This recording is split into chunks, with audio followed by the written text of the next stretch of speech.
Hello छात्रों, मैं Savita Tiwari online class में आप सभी छात्रों का स्वागत है। तो आइए आज हम दशम वर्ग के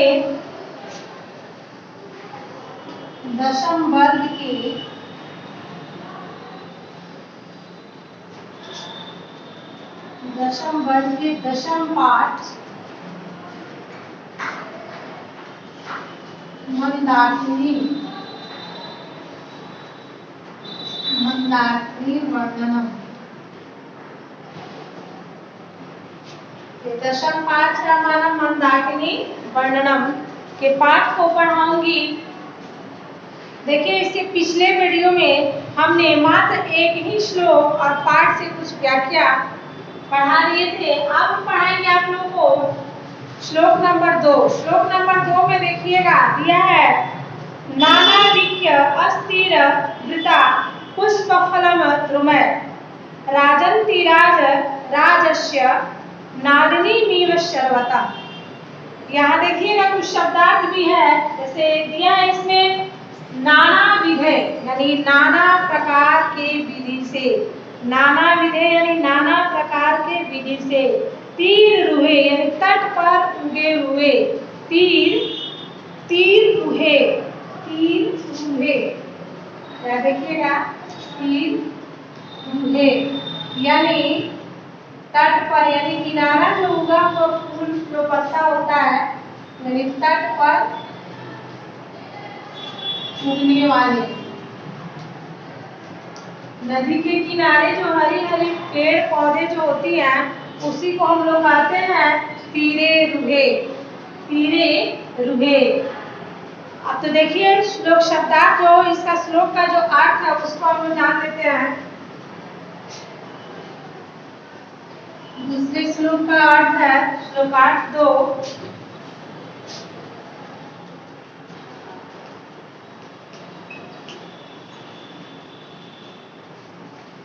इसमें भगवान श्री राम सीते से कह रहे हैं, हे सीते,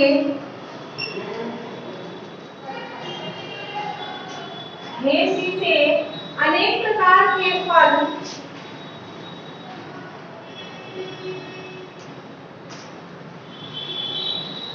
अनेक प्रकार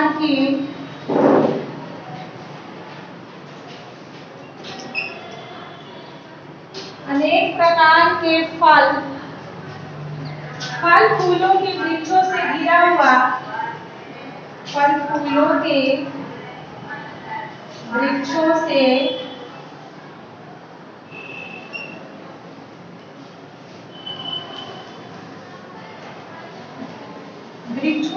घिरा हुआ किनारा,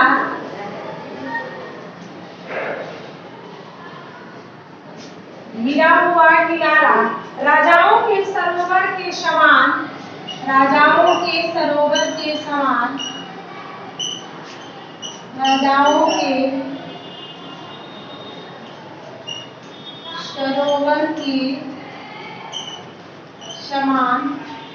सर्वत्र प्रतीत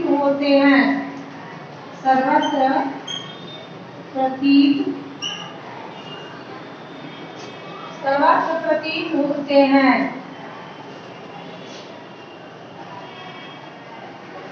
यह पाठ जो है मंदाकिनी वर्णन वाल्मीकि द्वारा लिखित अयोध्या कांड के 95वें सर्ग से लिया गया है, जिसमें भगवान राम अपनी पत्नी सीते से कहते हैं कि हे सीते, इस नदी की अद्वितीय शोभा का वर्णन करते हुए कहते हैं कि हे सीते, किनारे पर उगे हुए फल फूलों के वृक्षों से घिरा हुआ यह किनारा ऐसा प्रतीत होता है कि राजाओं के सरोवर के समान, सर्वत्र प्रतीत होता है कि कहीं न कहीं राजा का सरोवर इस प्रकार अपने स्वरूप को दिखा रहा है।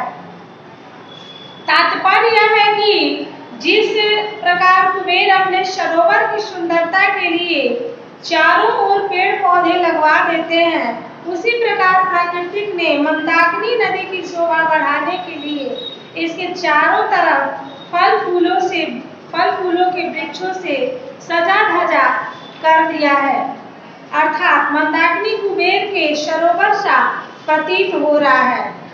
अब हम देखते हैं श्लोक नंबर 3।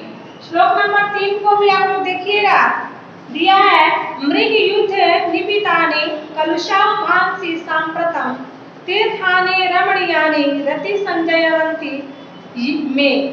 अब इसको भी आप लोग देखिएगा, श्लोक नंबर 3 जो दिया है उसमें भी भगवान जो है राम अपनी प्रिय पत्नी, अपनी प्रिय से कह रहे हैं, हे प्रिय,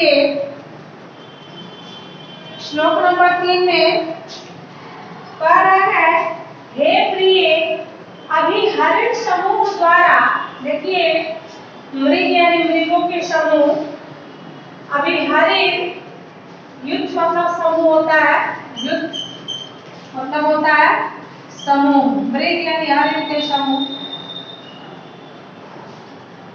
हे सीते, अभी हरिण द्वारा, समूह हरिण द्वारा किए गए, अभी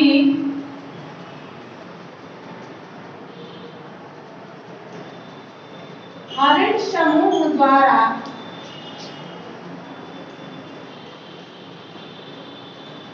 हरिण समूह द्वारा किए गए गंदे जल, पिए गए गंदे जल, मन को गंदे जल, मन को मोहित करने वाले तीर्थों के प्रति, मन को मोहित करने वाले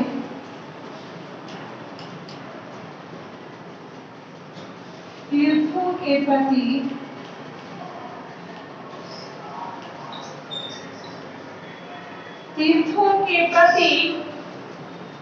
प्रेम, मेरे प्रेम को जगा रहे हैं, मेरे प्रेम को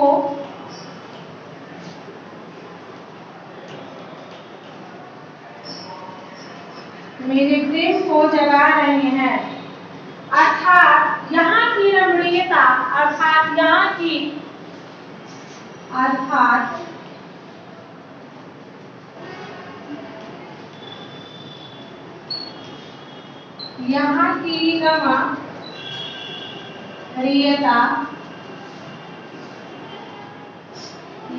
रमणीयता, पवित्रता एवं प्राकृतिक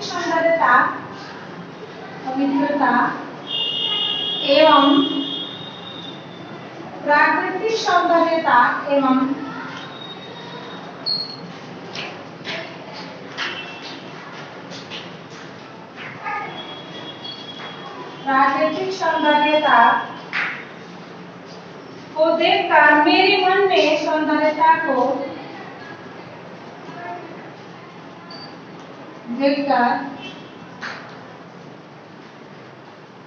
मेरे मन में प्रेम की, मेरे मन में प्रेम का संचार, मेरे मन में प्रेम रस का संचार उत्पन्न हो रहा है।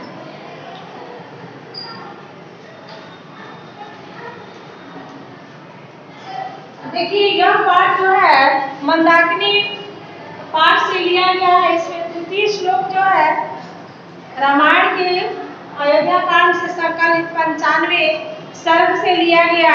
यह वाल्मीकि पाठ, वाल्मीकि मंदाकिनी या वाल्मीकि रचित मंदाकिनी वर्णन पाठ से संकलित है, जिसमें भगवान श्री राम तीसरे श्लोक में व्याख्या करते हुए कहते हैं कि हे प्रिय, हे सीते, अभी हरिण द्वारा पिए गए गंदे जल मन को मोहित करने वाले तीर्थों के प्रति मेरे मन को जगा रहे हैं। अर्थात यहाँ की रमणीयता, पवित्रता और प्राकृतिक सुंदरता को देखकर मेरे मन में प्रेम रस का संचार उत्पन्न हो रहा है। अब यहाँ तात्पर्य यह है कि मृग समूह को निर्भीकता पूर्वक विचरण करते हुए राम के मन में उस स्थान के प्रति प्रेम हो जाता है। अर्थात अर्थात वहां के वातावरण से प्रभावित होकर राम अपना अनुभव सीता के समक्ष प्रकट करते हुए कहते हैं कि हे सीते, मृग समूह द्वारा गंदे जल तथा मन को मोहित करने वाले रमणीय वातावरण महान तीर्थों के समान मन में प्रेम उत्पन्न कर रहा है। तात्पर्य है कि वहां के परिवेश से प्रभावित होकर राम वही कुछ दिन व्यतीत करने की तथा मंदाकिनी नदी के निर्मल जल का पान करने की इच्छा प्रकट करते हैं। सही बात है कि मंदाकिनी जो हमारी चित्रकूट जो यात्रा है, तीर्थ यात्रा, वहाँ की बहुत ही सुंदर और रमणीय जगह है, जहाँ भगवान राम वनवास के समय एक दिन के लिए विश्राम पे रह चुके थे और वही विश्राम उनके लिए इतना मोहित हो गया कि वे चित्रकूट में ही रहना चाहते थे। तो चलिए अब अगले श्लोक के साथ मिलते हैं, तब तक के लिए धन्यवाद।